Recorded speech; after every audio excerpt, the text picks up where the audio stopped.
Master sir allow করলো না।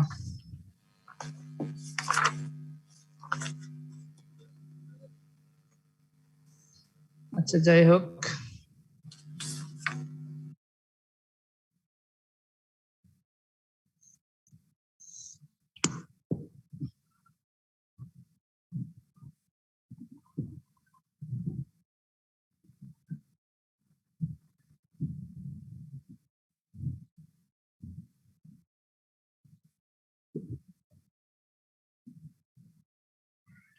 আচ্ছা গত দিনের পড়াগুলো পড়ছো?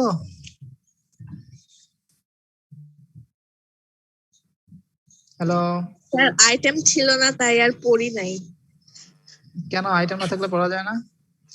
পড়লে তো পড়াই গিয়ে থাকে।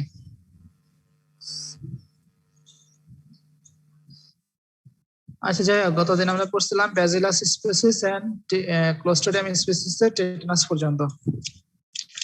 ঠিক আছে, আজকে আমরা ক্লোস্ট্রিডিয়ামের বাকি স্পিসিস গুলো একটু দেখবো আর করনি ব্যাকটেরিয়ামটা পড়বো। তাহলে ক্লোস্ট্রিডিয়ামের 4টা স্পিসিস নামগুলো বলো তো একজন।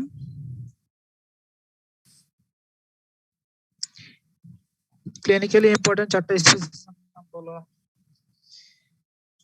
মাইশা ফারজানা বলো। জি স্যার। যে কোনটা? Clinically important species of Clostridium. Clostridium হচ্ছে টিটানি, বোটুলিনাম, পারফ্রিনজেস আর ডিফিসিল। Clostridium difficile. ইয়েস। আচ্ছা 4টা। তাহলে আমরা টিটানাসটা পড়ছি গত ক্লাসে, আজকে আমরা বাকিগুলো দেখবো একটু। তাহলে ক্লোস্ট্রিডিয়াম পারফ্রিনজেন্স, এগুলো থেকে আসলে খুব বেশি পড়া নাই, জাস্ট কয়েকটা জিনিস জানলে হয়। ক্লোস্ট্রিডিয়াম পারফ্রিনজেন্স কি কি টক্সিন প্রডিউস করে, কি কি ডিজিজ প্রডিউস করে। তাহলে ক্লোস্ট্রিডিয়াম পারফ্রিনজেন্স টক্সিন গুলোর নাম হচ্ছে আলফা টক্সিন। আলফা টক্সিনের কোথায় ছিল বলো তো, কোথায় পড়ে আসছো?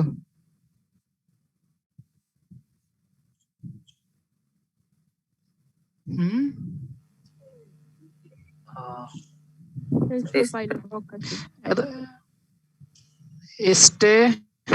স্টেফাইলোকক্কাস অরিয়াসে।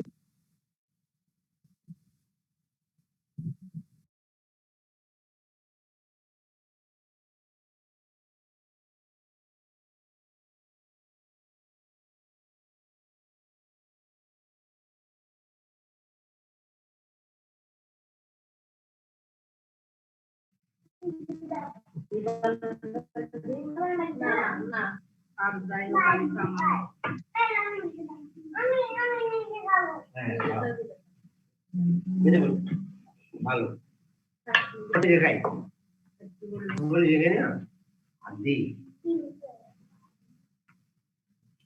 নারীবেলা বলেছিলাম তাকে তো বাতা দিতে পারি লবণ রয়েছে তাহলে কি দিয়ে চাল হয়ে যাবে নিয়ে রাইছে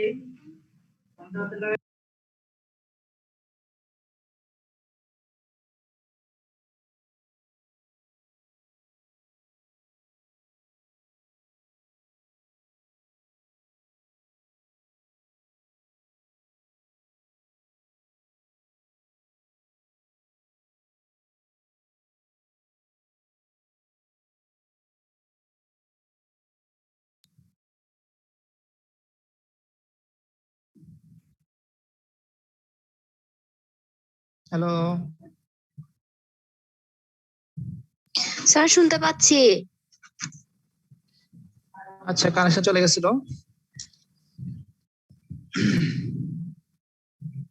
আচ্ছা, তাহলে আলফা টক্সিন আর আফলাটক্সিন। আফলাটক্সিন হচ্ছে একটা ফাঙ্গাস প্রডিউস করে, আর আলফা টক্সিন গুলো হচ্ছে ব্যাকটেরিয়া প্রডিউস করে। ঠিক আছে, এরপর আসো থিটা টক্সিন।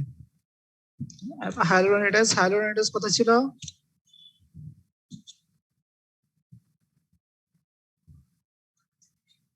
হ্যালো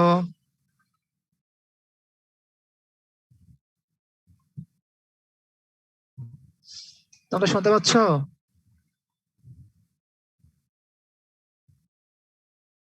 জি স্যার শুনতেছি। হ্যালো, রেসপন্স না করলে কিভাবে বুঝবো শুনতেছো? স্যার শুনতে পাচ্ছি। আচ্ছা, হাইলোরেনিডাস হাইলোরানিডেজ এনজাইম আর কে প্রোডিউস করতো? স্যার স্ট্রেপ্টোকক্কাস স্টেফাইলোকক্কাই দোনোটা। দোনোটা করতো? শিওর হয়ে বলো। স্যার স্টেফাইলোকক্কাই করতে, এটা শিওর। স্টেফাইলোকক্কাই করতো, sure? Sir streptococcus. Sure. Streptococcus biotype. Streptococcus hyaluronidase কি হিসেবে কাজ করতো মনে আছে? Sir spreading factor. Spreading factor, ঠিক আছে। তাহলে এখানেও ও সেম কাজটাই করবে স্প্রেডিং ফ্যাক্টর হিসেবে, বুঝা গেছে? এখানে দেখো alpha toxin, theta toxin, hyaluronidase আর বাকিগুলো collagenase, DNase and other properties, proteinase. তাহলে এগুলো হচ্ছে মোটামুটি এনজাইম এন্ড টক্সিন। আর ডিজিজ প্রডিউস করা হচ্ছে মায়োনেক্রোসিস। মায়োনেক্রোসিস মানে কি? সহজ বাংলায় বলো, মায়োনেক্রোসিস মানে কি?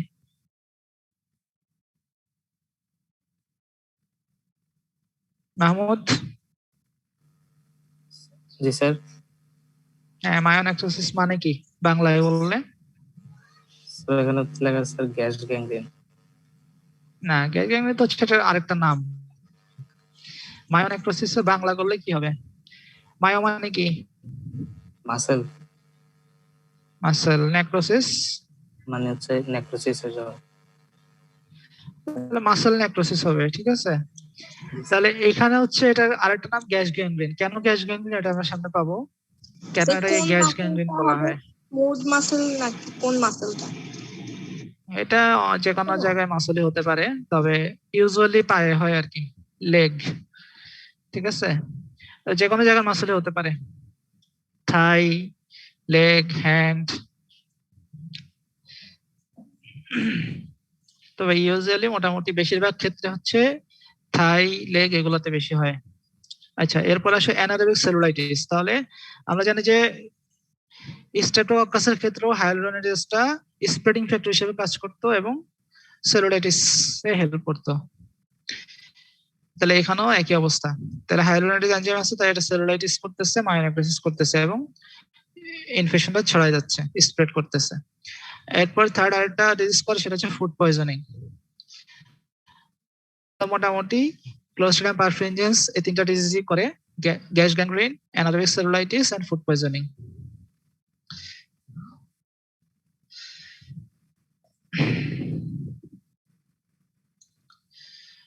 তাহলে আসে প্যাথোজেনেসিস অফ ক্লোস্ট্রিডিয়াল মায়োনেক্রোসিস। এই মায়োনেক্রোসিসটা কিভাবে করে? তাহলে ক্লোস্ট্রিডিয়াম স্পেস, এটা আগে টিটানাসের মতোই একটা ইনজুরি হবে। ইনজুরি হলে ক্লোস্ট্রিডিয়ামের স্পোর গুলো ইনজুরির মধ্যে চলে যাবে এবং ওইখানে যে অ্যারোবিক অর্গানিজম গুলো আছে, অর্থাৎ ওই জায়গাতে যে অ্যারোবিক অর্গানিজম গুলো থাকবে, এগুলা অক্সিজেন গুলা কি ইউজ করে ফেলবে। অর্থাৎ আমাদের একটা ইনজুরি যখন হয়, তখন অ্যানারোবিক অর্গানিজমের সাথে অ্যারোবিক অর্গানিজম গুলাও ওই ইনজুরির মধ্যে চলে যেতে পারে, তাই না? তাহলে যে অ্যারোবিক অর্গানিজম গুলো চলে যাবে, ওইগুলো হচ্ছে অক্সিজেন গুলো ইউজ করে ফেলবে। অক্সিজেন গুলো ইউজ করে ফেললে তখন ওই জায়গায় একটা অ্যানারোবিক এনভায়রনমেন্ট প্রডিউস হবে। অ্যানারোবিক এনভায়রনমেন্ট যখন প্রডিউস হবে, তখন এই যে ক্লোস্ট্রিডিয়ামের যে স্পেসিস গুলো, এগুলো তখন একটা ফেভারেবল এনভায়রনমেন্ট পেয়ে যাবে। অর্থাৎ অ্যানারোবিক অর্গানিজমের জন্য একটা ফেভারেবল এনভায়রনমেন্ট তৈরি হবে এবং তারা এখানে জার্মিনেট করবে ওই ইনজুরি সাইটে। এন্ড জার্মিনেট করার পরে তারা এখানে মাল্টিপ্লাই করবে। মাল্টিপ্লাই করার পরে টক্সিন গুলো লিবারেট করবে। এন্ড টক্সিন এবং এনজাইম গুলো যখন লিবারেট হবে, তখন ওই টক্সিন এনজাইম গুলো তখন তাদের ইফেক্ট গুলো দেখানো শুরু করবে। যেমন টিটানাসের ক্ষেত্রে আমরা দেখছি কি, ওটা নার্ভ সেল গুলো ওইটাকে অ্যাবজর্পশন করে ফেলে, পেরিফেরাল নার্ভ গুলা অ্যাবজর্ব করার পরে নার্ভের মাধ্যমে ওইটা অ্যান্টিহর্ন সেলে যায়, সেখান থেকে ইফেক্ট গুলো প্রডিউস হয়। তাহলে এখানেও ঠিক সেম। এখানে যখন টক্সিন এবং এনজাইম গুলো ওরা রিলিজ করবে, রিলিজ করার পরে ওইগুলো তাদের প্রপার্টিজ গুলো দেখানো শুরু করবে। অর্থাৎ এখানকার যে ক্লোস্ট্রিডিয়াম পারফিনজেন্স যে টক্সিনটা, এটা হচ্ছে lethal, necrotising and haemolytic properties আছে। যেটা নেক্রোটাইজিং এবং হেমোলাইটিক প্রপার্টিজ এর জন্য এটা মাসল ফাইবার গুলোকে ডিস্ট্রয় করে ফেলবে এবং ওই জায়গাতে গ্যাস প্রডিউস করবে, carbon die oxide gas produce করবে। কার্বন ডাই অক্সাইড গ্যাস এবং সেরোস্যাঙ্গুইনাস ফ্লুইড প্রডিউস করে এবং ওইগুলোর কারণে হচ্ছে ওন যেটা থাকে, ওই ওনটা র্যাপিডলি এক্সপ্যান্ড ইন সাইজ। এই যে এখানে একটা ছবি আছে, দেখো, দেখতেছো ব্লিস্টার গুলা? জি স্যার। ফসকা উঠছে। তাহলে হ্যাঁ, এই যে ফোস্কার মতো দেখা যাচ্ছে, এখানে কিন্তু সেরোসাইনাস ফ্লুইড আছে এবং গ্যাস আছে, কার্বন ডাইঅক্সাইড গ্যাস। এই যে গ্যাসের কারণে যে ওর্ন গুলো এক্সপ্যান্ড হয়ে যাচ্ছে, এই জন্য গ্যাস গ্যাংগ্রিন বলা হয়। ঠিক আছে, এটা ভাইবা অনেক সময় জিজ্ঞেস করে তোমাদের যে এটাকে কেন গ্যাস গ্যাংগ্রিন বলে।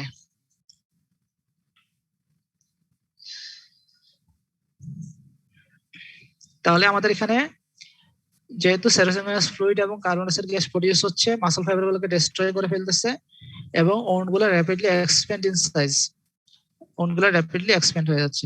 দেন toxin and organism enter into blood, তখন ওই স্পেসিফিক সাইট থেকে তখন টক্সিন এবং এনজাইম গুলো ব্লাডে চলে যাবে, ব্লাডে গেলে তখন সিভিয়ার টক্সিমিয়া হবে এবং সেখান থেকে সার্কুলেটরি ফেলিয়ার হয়ে ডেথ। ঠিক আছে,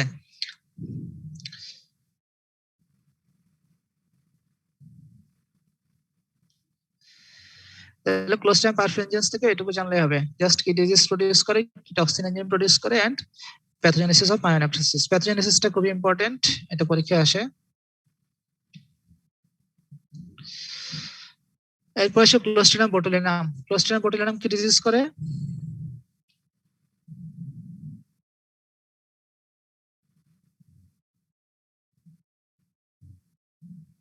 sir food poisoning. Food poisoning, এটা স্পেসিফিক একটা নাম আছে, সেটা কি? বোটুলিজম। ঠিক আছে, যেহেতু বোটুলিনাম নামক টক্সিন থেকে এই ডিজিজটা প্রডিউস হয়, সেহেতু এটাকে বলা হয় বোটুলিজম। তাহলে এটা নরমাল ফুড পয়জনিং এর মতো না। নরমাল ফুড পয়জনিং হলো ডায়রিয়া হলো, ভমিটিং হলো, ওইরকম ফুড পয়জনিং না। এটা ফুড পয়জনিং হয় এবং এই ফুড পয়জনিং এর মাধ্যমে এটা থেকে আলটিমেটলি প্যারালাইসিস হয়। ঠিক আছে, এটা একটা নিউরোটক্সিন। ইউজুয়াল যে ফুড পয়জনিং গুলো, এগুলা ইউজুয়ালি কি হয়, জিআইটি আপসেট করে। তো আমাদের জিআইটি গ্যাস্ট্রোইন্টেস্টাইনাল ট্র্যাক্ট আপসেট করে এটা ডায়রিয়া ভমিটিং করে, কিন্তু এটা ওইরকম ফুড পয়জনিং না। তাহলে এটাকে ইউজুয়ালি ফুড পয়জনিং বলা যাবে না, এটাকে স্পেসিফিকলি বলতে হবে বোটুলিজম। তাহলে বোটুলিজম হলে কি হয়? এছাড়া তোমরা আরেকটা জিনিস জানো, ল্যাথাইরিজম নাম শুনছো? এটা ইন্টারে পড়ে আসছো, ল্যাথাইরিজম শুনছো? নাম শুনছি স্যার। কিসের মাধ্যমে হয় বলো? স্যার ওটা জানি না, কিন্তু ল্যাথেরিজম হলে মানুষ ওই মানে অবশ হয়ে যায় আর কি। হ্যাঁ, ল্যাথাইরিজমটা হচ্ছে খেসারির ডাল থেকে হয়, খেসারির ডালে ওই টক্সিনটা থাকে। ঠিক আছে, খেসারির ডাল, ওই যে আমরা পেঁয়াজু খাই না, হ্যাঁ, ওই খেসারির ডাল থেকে এই ল্যাথাইরিজম নামক টক্সিনটা প্রডিউস হয়ে ল্যাথাইরিজম করে। তাহলে এখানে হচ্ছে বোটুলিনাম নামক টক্সিন থেকে হয়, সেটা এটাকে বলা হচ্ছে বোটুলিজম।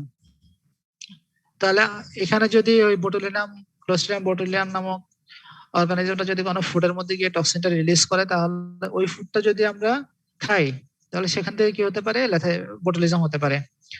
তাহলে absorption of the toxin from the intestine, তাহলে আমরা যখন খাবারটা খাবো তখন এরপরে ওই টক্সিনটা হচ্ছে একটা নিউরোটক্সিন, তাহলে ইন্টেস্টাইনে ওই টক্সিনটা অ্যাবজর্ব হওয়ার পরে ওটা সার্কুলেশনে যাবে, সার্কুলেশন থেকে ওইখান থেকে সে কি করবে, যে নার্ভের যে আমাদের রিসেপ্টর গুলো আছে, অ্যাসিটাইলকোলিন যে রিসেপ্টর,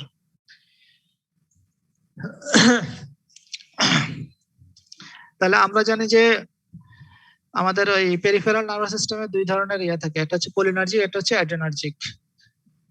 এগুলা ইয়েতে পড়ে আসছে নার্ভাস সিস্টেমে, মনে আছে? তাহলে কোলিনার্জিকের, হ্যাঁ ফার্মাকোলজিতে, তাহলে কোলিনার্জিকের তোমার ইয়ে কোনটা, নিউরোট্রান্সমিটার কোনটা? অ্যাসিটাইলকোলিন, তাই না? হ্যাঁ, তাহলে কোলিনার্জিকের হচ্ছে অ্যাসিটাইলকোলিন, আর অ্যাড্রেনার্জিকের আমরা জানি অ্যাড্রেনালিন, নরঅ্যাড্রেনালিন এগুলো। তাহলে এই হ্যাঁ, তাহলে অ্যাসিটাইলকোলিনটা তখন ওই পেরিফেরাল নার্ভস অ্যাসিটাইলকোলিনের যে রিসেপ্টর গুলো, ওই রিসেপ্টর গুলো কি করে, নিউরোটক্সিন কি ওই রিসেপ্টর গুলো ব্লক করে ফেলবে, মানে ওই রিসেপ্টর গুলোতে কি ওরা বাইন্ড করবে। তাহলে রিসেপ্টর গুলো ব্লক হয়ে গেল, তাহলে আলটিমেটলি কি হবে? অ্যাসিটাইলকোলিন রিলিজ হবে না। অ্যাসিটাইলকোলিন রিলিজ না হলে পেরিফেরাল নার্ভ সিনাপসে মানে প্রিভেনশন অফ মাসল কন্ট্রাকশন, তো অ্যাসিটাইলকোলিনের একটা কাজ কি, মাসল কন্ট্রাকশন করা, তাহলে মাসল কন্ট্রাকশন হবে না, তাহলে অ্যাসিটাইলকোলিন রিলিজ বন্ধ হয়ে যাবে, মাসল কন্ট্রাকশন বন্ধ হয়ে যাবে, তাহলে আলটিমেটলি কি হবে? ফ্ল্যাসিড টাইপ অফ প্যারালাইসিস হবে। তাহলে ডিসেন্ডিং, এটা হচ্ছে ডিসেন্ডিং টাইপ, মানে হচ্ছে উপর থেকে নিচের দিকে যাবে, প্যারালাইসিস উপর থেকে নিচের দিকে আসবে। স্যার এটা টিটানির উল্টা না স্যার? না, টিটানি তো হচ্ছে প্যারালাইসিস বলতে, এটা তো স্প্যাস্টিসিটি হয়, এটা হাইপার এক্সটেনশন স্প্যাস্টিক প্যারালাইসিস হয়। তা এটা হচ্ছে ফ্ল্যাসিড প্যারালাইসিস, ঠিক আছে। ওইটা তো হচ্ছে হাইপার এক্সটেনশন হয়, মানে হাইপার কন্ট্রাকশন হয়, আর এখানে হচ্ছে কন্ট্রাকশনটা বন্ধ হয়ে যাবে। হ্যাঁ, উল্টা বলা যায় এক হিসাবে। তাহলে ডিসেন্ডিং টাইপ অফ উইকনেস, তাহলে ডিসেন্ডিং টাইপ মানে হচ্ছে উপর থেকে নিচের দিকে, ঠিক আছে। মানে উইকনেসটা প্রথম উপরের দিকে হবে, উপর থেকে আস্তে আস্তে নিচের দিকে যাবে, পায়ের দিকে যাবে। তাহলে ইনক্লুডিং ডাইপ্লোপিয়া, ডাইপ্লোপিয়া মানে আই মাসল, ঠিক আছে, আই মাসল গুলার প্যারালাইসিস। এরপর হচ্ছে ডিসফেজিয়া, এরপর হচ্ছে রেসপিরেটরি মাসল। তাহলে এই ধরনের এই মাসল গুলা এবং আস্তে আস্তে পায়ের দিকে চলে যাবে, এভাবে ফ্ল্যাসিড টাইপ অফ প্যারালাইসিস হবে। তাহলে প্যাথোজেনেসিস অফ বোটুলিজম, এখান থেকে জাস্ট এটা বোটুলিজম থেকে শুধু প্যাথোজেনেসিসটা জানলেই হবে। আর আমরা জানি যে ক্লোস্ট্রিডিয়াম ডিফিসিলি, ডিফিসিলিটা কি করে? ক্লোস্ট্রিডিয়াম ডিফিসিলিটা কি ডিজিজ করে? জানি না স্যার। গত ক্লাসে বলছি না, সিউডোমেমব্রেনাস কোলাইটিস, ঠিক আছে। এই কার অডিও অন করা, অডিও অফ করো।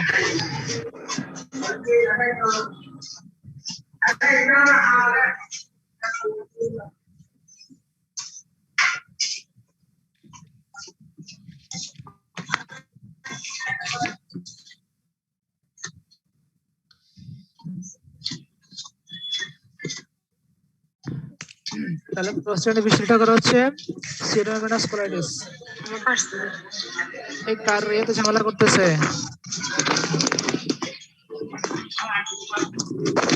চেক করতে হবে কি ল্যাব? কত টাকা বলছিলে? এই সাউন্ড আসতেছে কার এখান থেকে?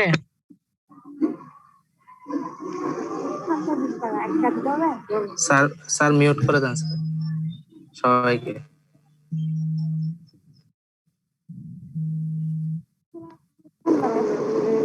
প্রবলেম হলো এই সেটিংটা তো কেটে বললাম না, আমি না রিটার্ন দিতে পারবো না, কোনো প্রবলেম হবে।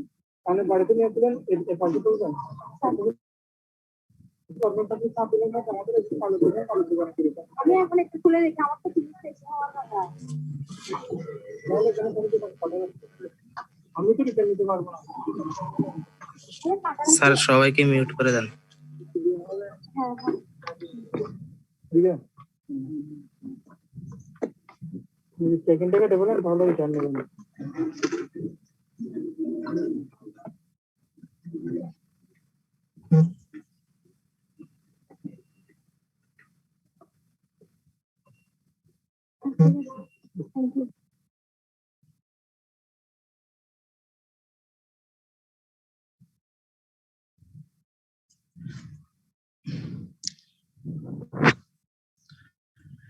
25 ফাইজা,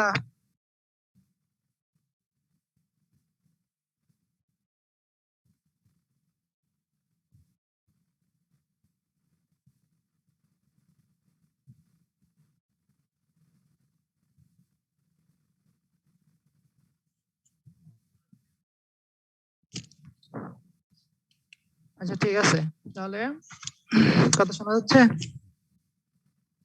হ্যাঁ স্যার। ওকে, তাহলে ক্লোস্ট্রিডিয়াম থেকে মোটামুটি এগুলো জানলে হবে। ক্লোস্ট্রিডিয়াম ঠিকানাটা ভালো করে পড়তে হবে। আর ক্লোস্ট্রিডিয়াম পারফেরেন্সের প্যাথোজেনেসিস এবং কি কি ডিজিজ করে, টক্সিন প্রডিউস করে জানতে হবে। এরপর আমরা আসি কর্নিব্যাকটেরিয়াম diphtheria.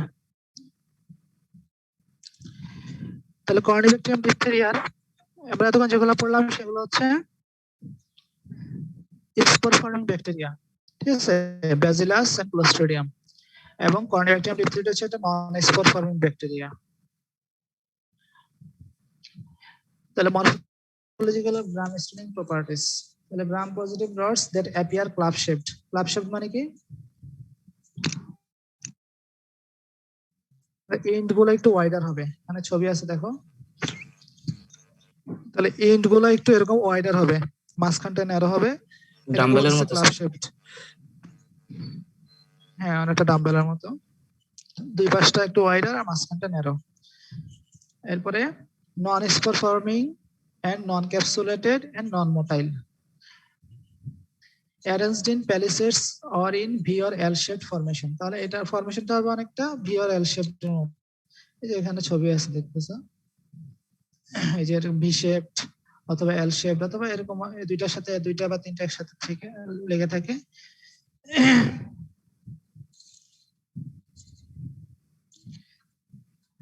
The rods have a beaded appearance.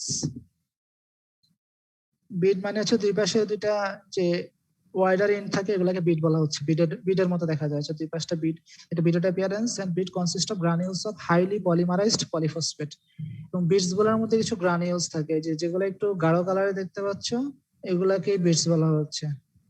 তাহলে এগুলাতে কি থাকে? The beads consist of granules of highly polymerized polyphosphate and the granules stain metachromatically. গ্রানিউলস গুলা মেটাক্রোমাটিক্যালি স্টেইন হয়, অর্থাৎ যখন আমরা স্টেনিং করব, স্টেনিং করলে কি হবে, পুরো বডিটা হচ্ছে ব্লু কালারের হবে, বাট বিট যেটা থাকবে সেটা রেড কালারের হবে, এরকম।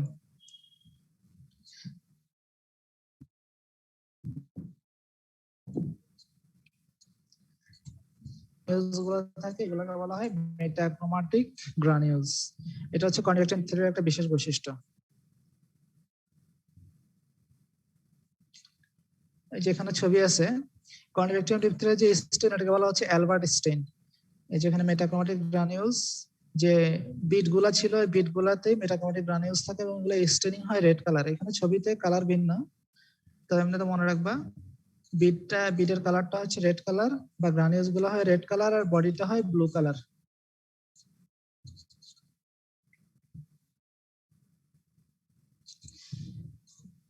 এরপর আমরা আসি প্যাথোজেনিক স্পেসিস। তাহলে এখানে দুই ধরনের স্পেসিস আছে, প্যাথোজেনিক আর নন প্যাথোজেনিক। তাহলে প্যাথোজেনিক গুলোর মধ্যে আছে কর্নিয়াক্টিয়াম ডিপথেরিয়া, যেটা আমরা পড়বো,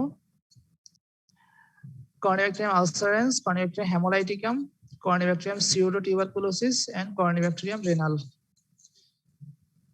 আর নন প্যাথোজেনিক স্পেসিস গুলোর আরেকটা নাম হচ্ছে ডিপথেরয়েডস, এগুলোকে বলা হয় ডিপথেরয়েডস। তাহলে কর্নিব্যাকটেরিয়াম সিউডোডিপথেরিটিকাম, কর্নিব্যাকটেরিয়াম জেরোসিস, কর্নিব্যাকটেরিয়াম অ্যাকনিস, কর্নিব্যাকটেরিয়াম সিউডোজেনিটালিয়াম এন্ড কর্নিব্যাকটেরিয়াম হফম্যানি। তাহলে পরীক্ষায় অনেক সময় আসে ডিপথেরয়েডস গুলোর নাম আসে, এই জন্য নামগুলো ভালো করে পড়তে হবে। নন প্যাথোজেনিক স্পেসিস অথবা ডিপথেরয়েডস গুলোর নাম এগুলো রিটার্নে আসে, ভাইভাতেও আসে।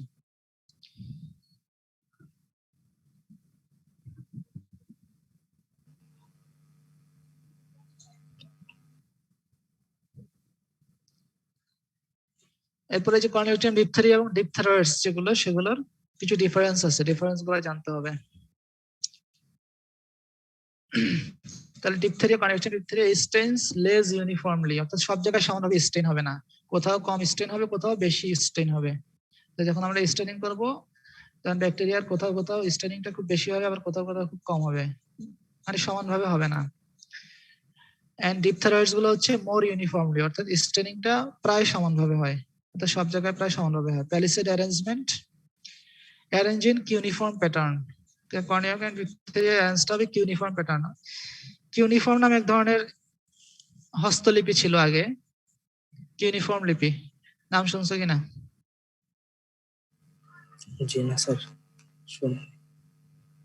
আচ্ছা, এটা হচ্ছে প্রাচীন লিপিগুলোর মধ্যে একটা অন্যতম হচ্ছে কিউনিফর্ম লিপি। যেমন হায়ারোগ্লিফিক, এগুলো নাম শুনছো না? হায়ারোগ্লিফিক, মিশরীয়দের যে প্রাচীন লিপি ছিল সেটার নাম ছিল হায়ারোগ্লিফিক।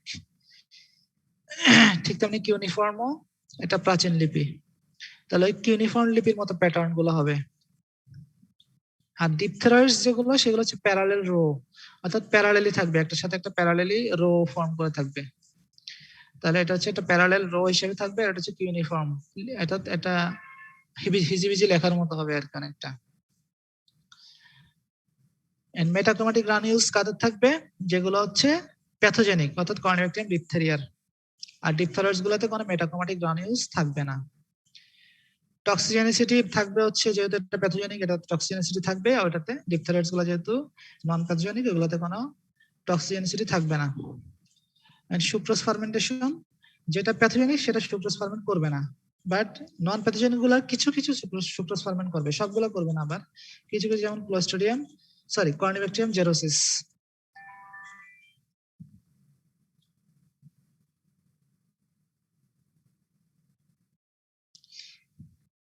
এরপর এখানে আরেকটা জিনিস জানতে হবে, এটাতে অত ডিটেলস জানার প্রয়োজন নাই। বায়োটাইপস অফ কর্নিব্যাকটেরিয়াম ডিপথেরিয়া, এটাকে অনেক সময় ম্যাকলিওরস ক্লাসিফিকেশনও বলে। তাহলে পরীক্ষায় ভাইভাতে বায়োটাইপস গুলোর নাম জানতে চাই, এখানে অত ডিটেলস পড়ার দরকার নেই, জাস্ট শুধু বায়োটাইপস গুলোর নাম জানলেই হবে। Corynebacterium diphtheria can be typed into 4 biotypes such as gravis, intermedius, mitis and belfanti based on various properties. তাহলে প্রপার্টিজ গুলো পাশে দেয়া আছে, ওগুলো তো জানার প্রয়োজন নাই, জাস্ট নামগুলো জানো। 4টা বায়োটাইপস আছে, এগুলোকে বলা হয় গ্র্যাভিস, ইন্টারমিডিয়াস, মাইটিস এন্ড বেলফান্টি। তার মধ্যে প্রধান 3টা, গ্র্যাভিস, ইন্টারমিডিয়াস এন্ড মাইটিস। বেলফান্টিটা কোন কোন বইতে আছে, কোন কোন বইতে নাই।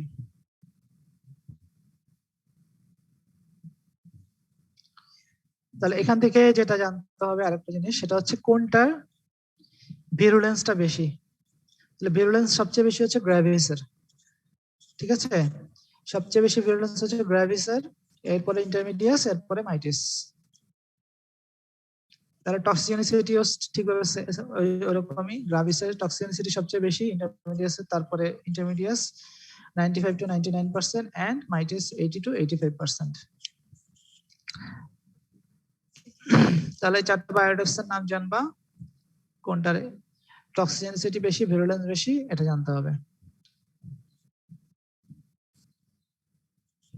ডিপথেরিয়া টক্সিনের মেকানিজম খুবই খুবই খুবই ইম্পর্টেন্ট, এটা রিটেনে আসেই, ঠিক আছে, তোমাদের যে কোনো রিটেনে এটা পাবা, হয় কার্ডে পাবা, নয় টার্মে পাবা, প্রোফেও আসে এটা। তাহলে mechanism of action of diphtheria toxin, অথবা কর্নিব্যাকটেরিয়াম ডিপথেরিয়া প্যাথোজেনেসিসও বলা যায়, প্যাথোজেনেসিস হিসেবে আসে, মেকানিজম অফ টক্সিন হিসেবে আসে।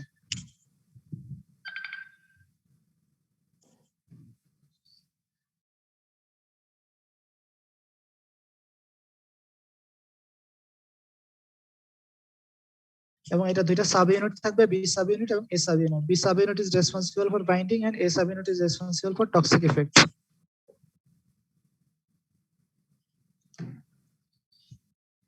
তাহলে এখানে দুই ধরনের ইফেক্ট আছে, একটা হচ্ছে লোকাল ইফেক্ট, একটা হচ্ছে সিস্টেমিক ইফেক্ট। আমার কথা কি শোনা যাচ্ছে? জি স্যার, শোনা যাচ্ছে স্যার। তাহলে এখানে একটা হচ্ছে লোকাল ইফেক্ট, একটা হচ্ছে টক্সিক ইফেক্ট।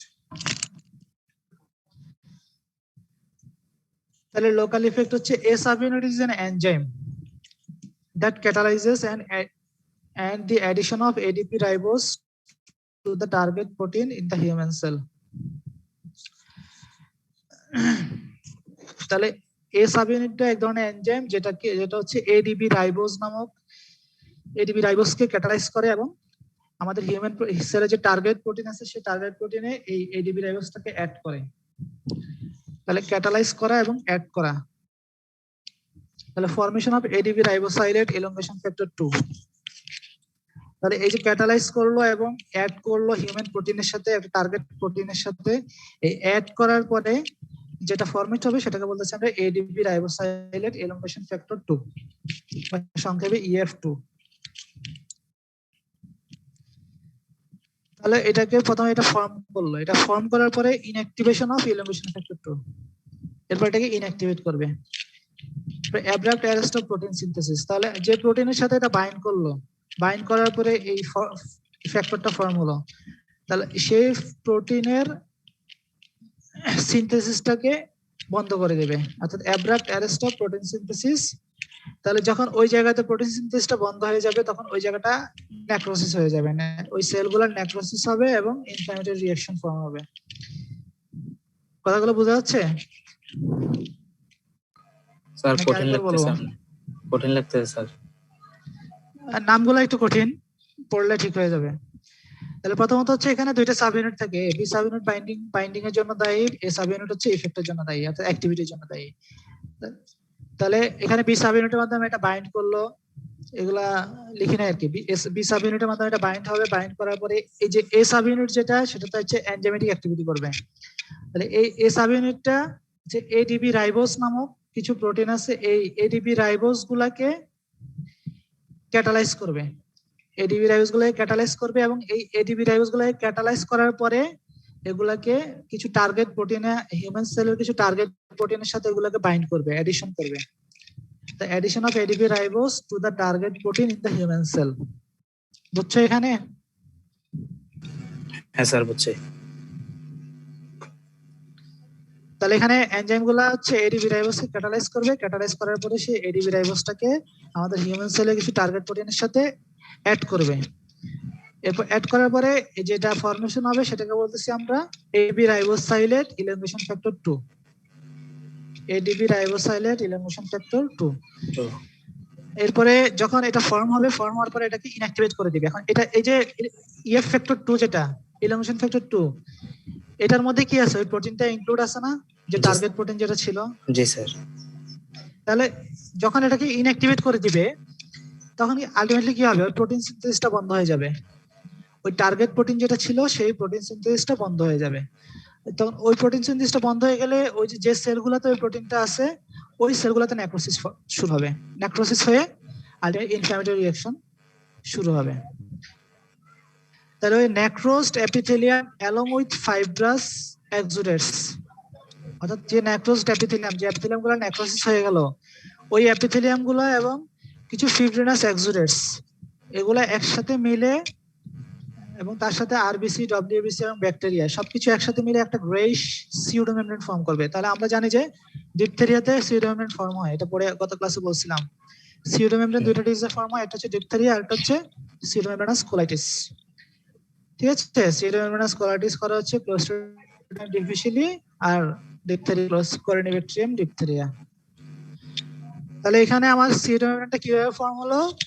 ওই যে প্রোটিন সিনথেসিসটা বন্ধ করে দেওয়ার পরে যে নেক্রোসিসটা হলো, সেই নেক্রোসিসের মাধ্যমে ওই নেক্রোসড এপিথেলিয়াম এবং কিছু ফাইব্রাস এক্সুডেটস তৈরি হবে।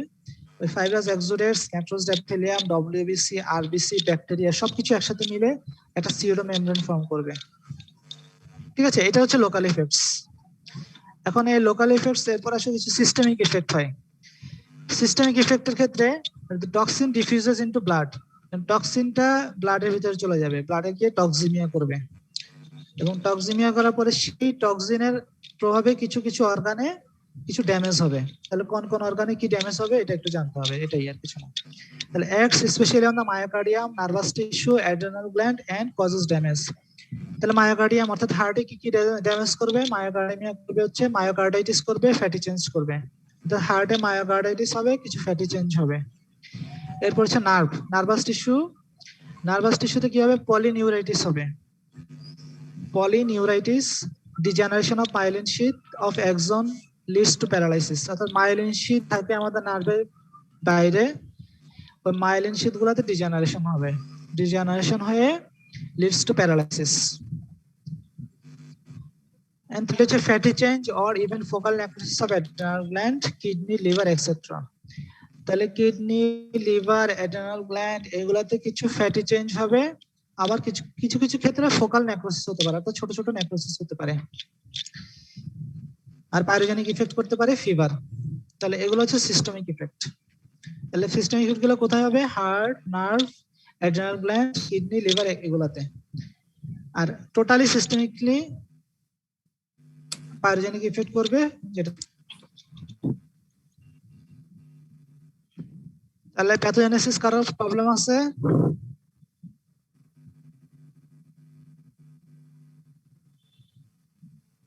স্যার থাকলে বলো, আবার বুঝাবো প্রয়োজনে। ওকে, তাহলে এখানে লোকাল ইফেক্ট, সিস্টেমিক ইফেক্ট আলাদা আলাদা করে পরীক্ষা লিখতে হবে। ঠিক আছে, লোকাল ইফেক্ট কি, সিস্টেমিক ইফেক্ট কি হচ্ছে, লোকাল ইফেক্ট কি হচ্ছে। এরপর আসো কমপ্লিকেশনস অফ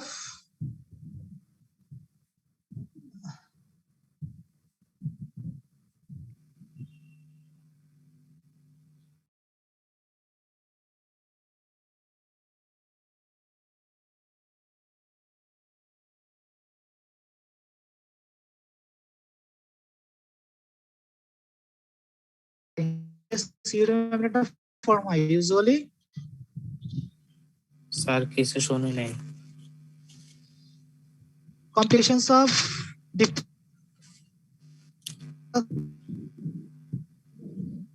হ্যালো, কথা কথা আসতেছে না স্যার। ঝামেলা করতেছে।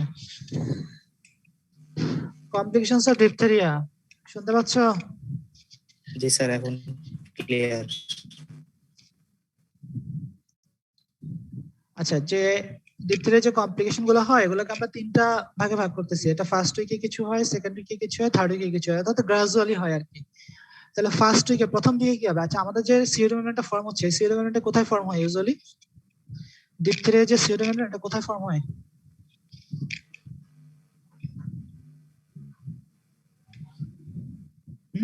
কে পারো?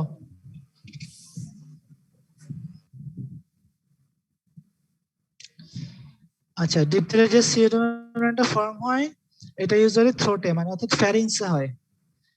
তাহলে ফ্যারিংসে হওয়ার পরে তাহলে ফার্স্ট উইকে কমপ্লিকেশনটা কি হতে পারে? Extension of the membrane into the larynx and trachea causing airway obstruction. তাহলে এই সিওডো মেমব্রেনটা যখন এক্সটেনশন হয়ে ল্যারিংস এবং ট্রাকিয়াতে চলে যাবে, তো ফ্যারিংস থেকে ল্যারিংস ট্রাকিয়াতে চলে যাবে, তখন কি হবে?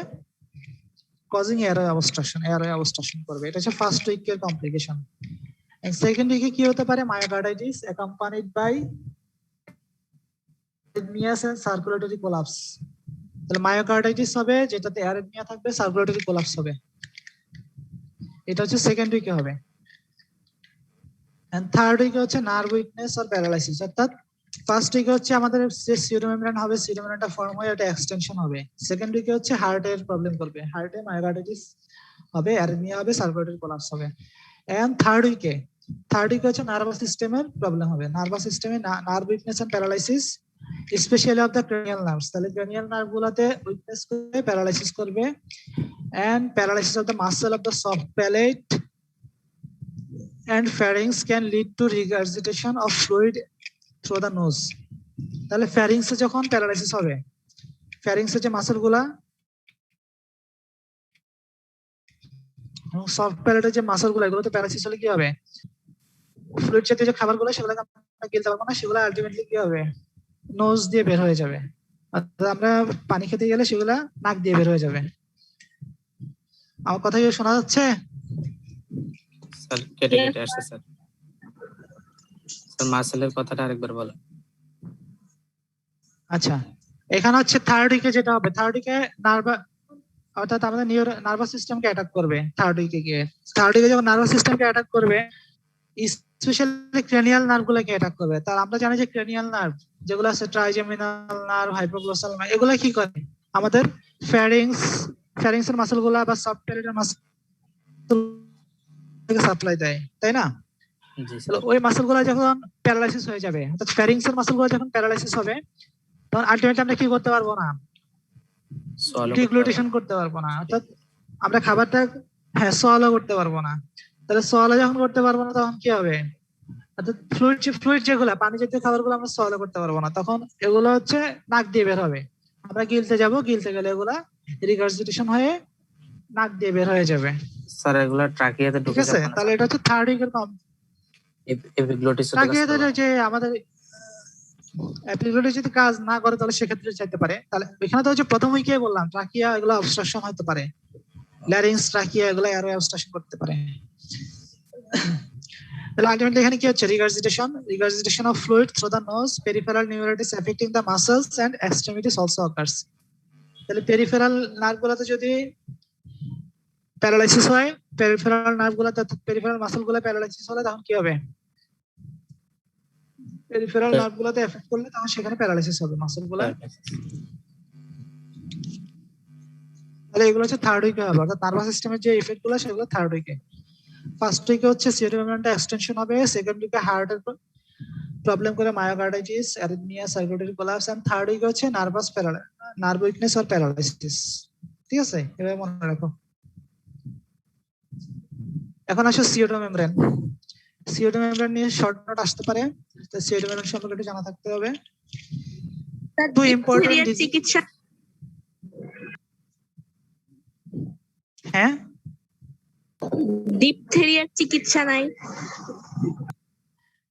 ডিপথেরিয়া ইউজুয়ালি আসলে খুব কমই দেখছি আমি, ইউজুয়ালি দেখা মানে দেখবা না, এগুলো তো আমাদের দেওয়া হয়, ভ্যাকসিন দেওয়া হয় না? ডিপথেরিয়া ভ্যাকসিন দেওয়া হচ্ছে, এগুলো আমাদের ইপিআই শিডিউলে ভ্যাকসিন দেওয়া হয়। ডিপথেরিয়া, পোলিও, এগুলো কি এখন দেখো? ঠিক আছে, এই ডিজিজ গুলো এখন দেখা যায় না, যেহেতু এগুলো ইপিআই শিডিউলে পোলিও টিকা মানে টিকাগুলো দেওয়া হয়, সেহেতু এই ডিজিজ গুলো এখনো দেখা যায় না, এই জন্য ট্রিটমেন্ট কি আসলে আমি নিজেও জানি না।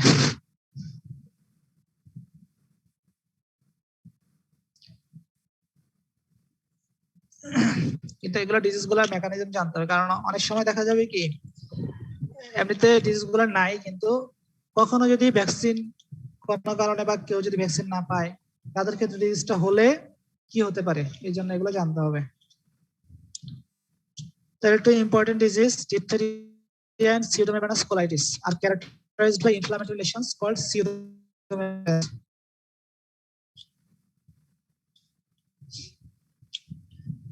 তাহলে pseudomonas are thick, adherent, grayish or yellowish। তাহলে এটা দুই ধরনের কালার হতে পারে, grayish হতে পারে, yellowish হতে পারে। ইয়েলোইশটা সাধারণত হয় হচ্ছে তোমার pseudomonas colitis-এ, আর গ্রেইশটা হয় হচ্ছে ডিপথেরিয়াতে। ঠিক আছে, গ্রেইশটা হয় হচ্ছে ডিপথেরিয়াতে, ইয়েলোইশটা হয় হচ্ছে pseudomonas colitis-এ। তাহলে এই দুই ধরনের pseudomonas ফর্ম হতে পারে।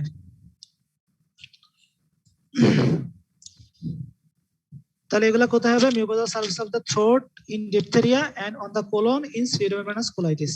তাহলে ডিপথেরিয়ার ক্ষেত্রে থ্রোটে হবে এন্ড pseudomonas colitis ক্ষেত্রে কোলনে হবে।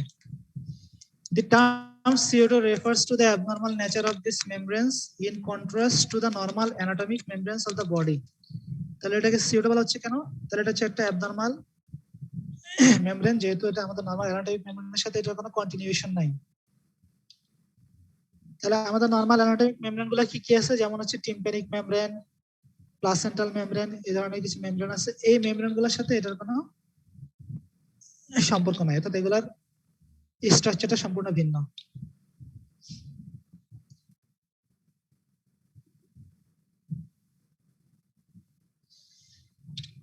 এরপর ল্যাব ডায়াগনোসিস।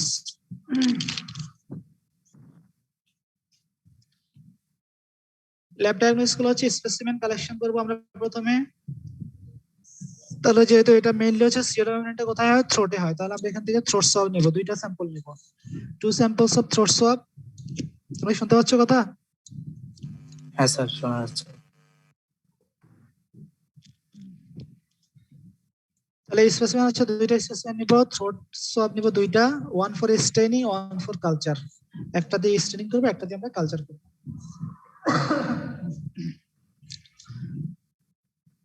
এছাড়া কি নিতে পারি? নেজাল সোয়াব নিতে পারি। তাহলে মাইক্রোস্কোপ এক্সামিনেশন, এখানে দুই ধরনের স্টেনিং করতে পারি, একটা হচ্ছে গ্রাম স্টেনিং, একটা হচ্ছে অ্যালবার্ট স্টেনিং। তাহলে গ্রাম স্টেনিং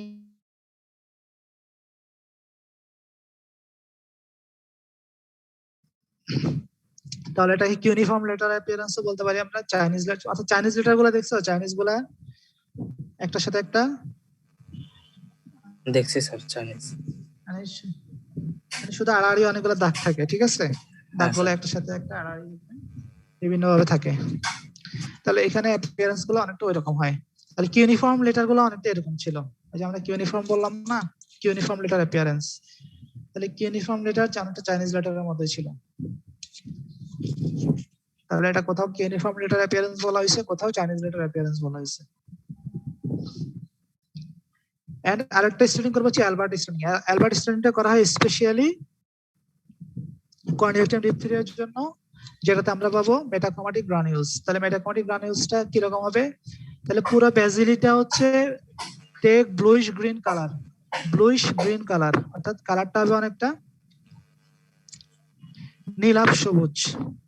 ঠিক আছে, কালারটা হবে নীলাভ সবুজ। এবং মেটাক্রোমাটিক গ্রানিউলস যেটা, অর্থাৎ বিট গুলা হচ্ছে হবে ব্রিক রেড কালার।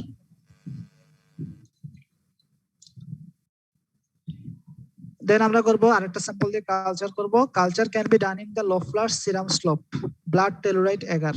তাহলে এই দুইটাতে করতে পারি culture, Loeffler serum slope and blood tellurite এগার।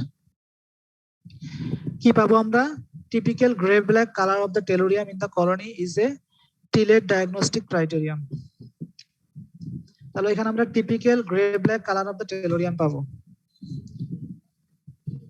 অর্থাৎ ওইখানে যে কালচার মিডিয়াম গুলো ইউজ করা হচ্ছে এখানে টেলুরাইট থাকে, ঠিক আছে, ব্লাড টেলুরাইট এগার। অর্থাৎ কিছু টেলুরাইট থাকার কারণে ওই টেলুরাইট গুলা গ্রে ব্ল্যাক কালার হবে, এবং গ্রে ব্ল্যাক কালারটা পেলে আমরা বুঝতে পারবো যে এটা কর্নিব্যাকটেরিয়াম ডিপথেরিয়া।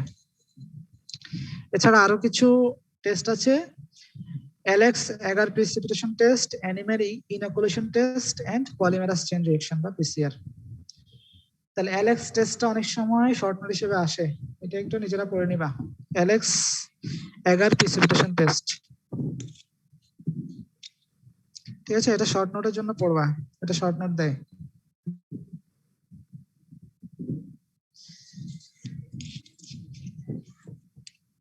তাহলে অ্যালেক্স প্রিসিপিটেশন টেস্ট, এটা জাস্ট আমরা একটু রিডিং দিয়ে যাই। This is a type of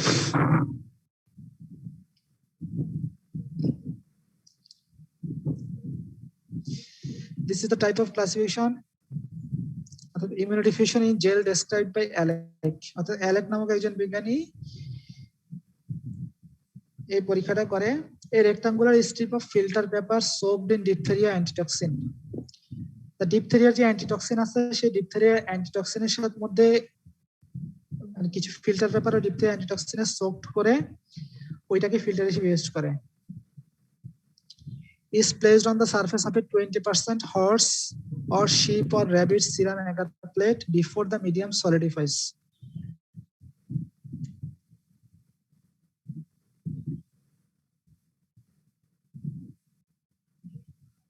কঠিন লাগতেছে?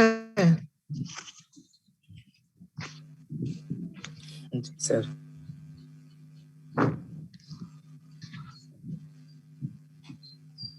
এটার মধ্যে মনে হয় স্টোরিটা না অর্থাৎ জানলে হবে এখানে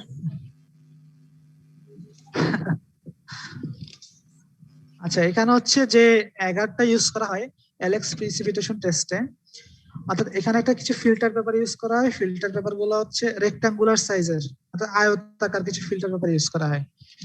রেক্টাঙ্গুলার সাইজের ফিল্টার পেপার গুলো ডিপথেরিয়া অ্যান্টিটক্সিন ও ডিপথেরিয়া অ্যান্টিটক্সিনের মধ্যে সোকড করে নেওয়া হয়, অর্থাৎ ওইটার মধ্যে ভিজিয়ে নেওয়া হয়। ভিজিয়ে নেওয়ার পরে ওই অ্যান্টিটক্সিনটা 20% হর্স ও শিপ ও র্যাবিট সিরাম, মানে মানে ঘোড়া অথবা ভেড়া অথবা খরগোশ যেটাই হোক সেটার যে সিরাম আছে, ব্লাডের যে সিরাম আছে সেই সিরামের এগার প্লেটের মধ্যে রাখা হয়। অর্থাৎ ওই ফিল্টার পেপারটা সিরামের এগার প্লেটে রাখা হয়, রাখার পরে এটাকে সলিডিফাই করা হয়। তাহলে যখন ওই এগার প্লেটটা সলিড হয়ে যায়, সলিড হওয়ার পরে ওইটাকে ইনকিউবেট করা হয় 37 ডিগ্রি সেলসিয়াসে ফর 24 টু 48 আওয়ার্স। ওই প্লেট যেটা থাকে সলিড প্লেটটা, ওই প্লেটটাকে ইনকিউবেট করা হয় 37 ডিগ্রি সেলসিয়াসে ফর 24 টু 48 আওয়ার্স। তাহলে যদি এখন আসে প্রিসিপিটেশন ব্যান্ড, তাহলে যদি স্ট্রেনটা টক্সিজেনিক হয়, অর্থাৎ আমরা যে টেস্টটা করতেছি অর্থাৎ ওই কর্নিব্যাকটেরিয়ামটা যদি টক্সিজেনিক হয়, তাহলে টক্সিন ডিফিউজেস ইন দ্য এগার meets with the antitoxin and produces arrow-shaped precipitation band. তাহলে ওই যে প্লেটটা আছে ওই প্লেটটার মধ্যে কি আছে? ডিপথেরিয়া অ্যান্টিটক্সিন আছে না? জি স্যার। তাহলে আমরা তো প্রথমে পড়লাম যে পেপারটাকে ডিপথেরিয়া অ্যান্টিটক্সিনের মধ্যে সোকড করে নেওয়া হয়। সোকড করে নেওয়ার ফলে যে ওইখানে যে ডিপথেরিয়া অ্যান্টিটক্সিনটা আছে, তাহলে আমরা যখন ওইখানে স্পেসিমেনটা দিব, স্পেসিমেনটা দেওয়ার পরে যদি ওটা টক্সিজেনিক হয়, টক্সিজেনিক প্রপার্টি থাকে ওইটার, তাহলে ওটা অ্যান্টিটক্সিনের সাথে রিঅ্যাকশন করবে। রিঅ্যাকশন করার ফলে ওইখানে কিছু অ্যারো শেপড ব্যান্ড তৈরি হবে, অ্যারো শেপড প্রিসিপিটেশন ব্যান্ড তৈরি হবে। যদি ব্যান্ড গুলো থাকে তাহলে আমরা বুঝবো যে এটা পজিটিভ। আর নন টক্সিজেনিক স্টেন হলে কোনো ব্যান্ড প্রডিউস করবে না, ঠিক আছে? তাহলে এখান থেকে জাস্ট এটুকু জানলে হবে, নিচের অংশটুকু দরকার নাই। তাহলে প্রথমত হচ্ছে আমরা রেক্টাঙ্গুলার একটা স্ট্রিপ নিব ফিল্টার পেপারের, ওইটাকে ডিপথেরিয়া অ্যান্টিটক্সিনে সোক করে নিব। সোক করার পরে ওইটাকে আমরা 20% হর্স, শিপ ও র‍্যাবিট সিরামের মধ্যে প্লেস করব। এরপর এটা সলিডিফাই করব। সলিডিফাই করার পরে ইনকিউবেট করব 37 ডিগ্রি সেলসিয়াসে 24 টু 48 আওয়ার্স এর জন্য। এরপর সেখানে যদি আমরা স্পেসিমেনটা দিব, স্পেসিমেন দেওয়ার পরে যদি সেটা টক্সিজেনিক হয় তাহলে কিছু ব্যান্ড ফর্ম করবে, প্রিসিপিটেশন ব্যান্ড ফর্ম করবে। আর যদি টক্সিজেনিক না হয় তাহলে কোনো ব্যান্ড ফর্ম করবে না। এটুকুই, ঠিক আছে? জি স্যার। তাহলে এটা হচ্ছে অ্যালেক্স প্রিসিপিটেশন টেস্ট, এটা শর্ট নোট হিসেবে আসে এজন্য পরে।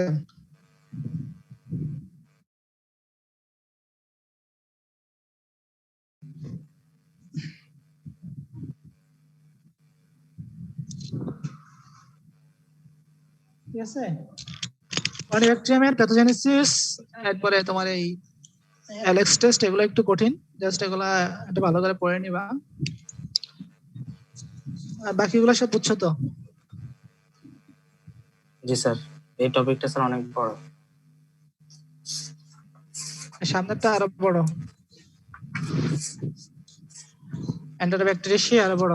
ঠিক আছে, এখানে তো কয়টা ব্যাকটেরিয়া পড়লাম মাত্র, ক্লোস্ট্রিডিয়ামের 2-3টা স্পিসিস পড়লা, ব্যাসিলাসের একটা স্পিসিস পড়লা, আর কর্নিব্যাকটেরিয়াম পড়লা, তাহলে সব মিলে 4-5টা হবে। সে কর্নিব্যাকটেরিয়ামে অনেকগুলা পড়তে, সরি এন্টারোব্যাকটেরিয়াসিতে অনেকগুলা পড়তে হবে।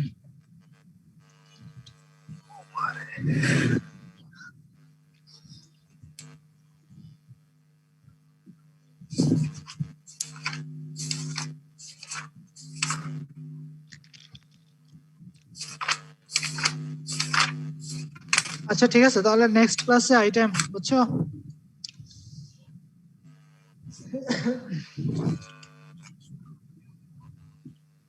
জি স্যার, নেক্সট বুধবারে। ক্লাসে, হ্যাঁ বুধবারে গ্রাম পজিটিভ ব্যাসিলি আইটেম হবে।